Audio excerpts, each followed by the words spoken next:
नमस्कार. आमटी सदरातली आज जी पुढली आमटी आहे ना, ती निलंगाजवळील बोरसूर गावची आहे. ह्याचं वैशिष्ट्य असं आहे की प्राध्यापक सुरेश गोपाळराव कुलकर्णी ह्यांनी ही आमटी मला दाखवलेली आहे. आणि हे कोण तर माझी मैत्रीण गौरी अतुल उत्पात, हिचे हे मामा आहेत.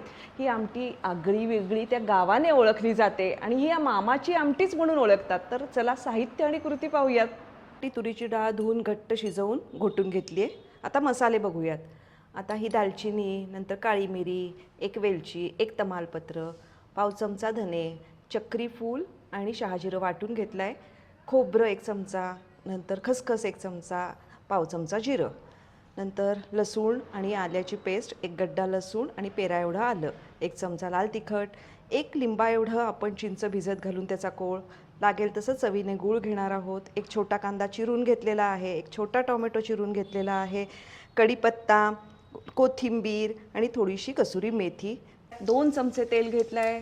आधी जिरं, मग मोहरी, मग हळद आणि आता किंचितशी हिंग. चांगली खमंग झाली आहे. आता कांदा घ्यायचा आणि तो चांगला गुलबट होईपर्यंत परतून घ्यायचा. कांदा बघितलात का गुलबट झाला आहे. आता लगेचच आलं लसूण पेस्ट त्याच्या बरोबरीने कच्चट वास जाईपर्यंत आपण तो परतणार आहोत. आता या क्षणी मी खोबरं आणि खसखस भाजलेली होती ना, ती घालून घेतली. ती पण 1 सेकंद परतून घेऊया. आपण कच्चा मसाला वाटून घेतलेला 1 चमचा घालायचा. आता कढीपत्ता आणि कोथिंबीर घालणार आहोत आपण आणि परत सगळं परतणार आहोत. त्या मसाल्याला परतून झाल्यावर तेल सुटलंय. आता टोमॅटो घालून तोही 1-2 मिनटं परतून घेऊया. तमालपत्र आणि लाल तिखट अंबारीचं घालून घेणार आहोत. सुंदर मसाले परतून झाल्यानंतर घरातील माणसं आजूबाजूला फिरकू लागणार आहेत. या क्षणीच आता आपण चिंचेचा कोळ आणि थोडासा गूळ घालून घेणार आहोत. आपल्याला किती सुंदर गडद काळपट चॉकलेटी रंग आलाय पाहिला. आता यावेळेला आपण इथे घोटून घेतलेली डाळ घालणार आहोत.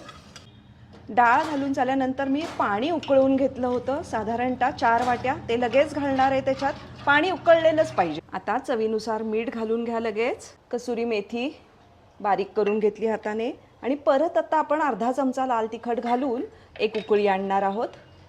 राहिलेला मसाला पण परत घालूया बरं का. मी मगाशी 1च चमचा म्हटलं होतं, पण हा पूर्ण मसाला घाला. आमटीची लज्जत आणखीन वाढणार आहे. साधारणतः 8 ते 9 मिनिटं खळखळ ही आमटी उकळलेली आहे. चला तर गौरीच्या मामाच्या गावाला जाऊया आणि बोरसूरची आमटी खाऊया.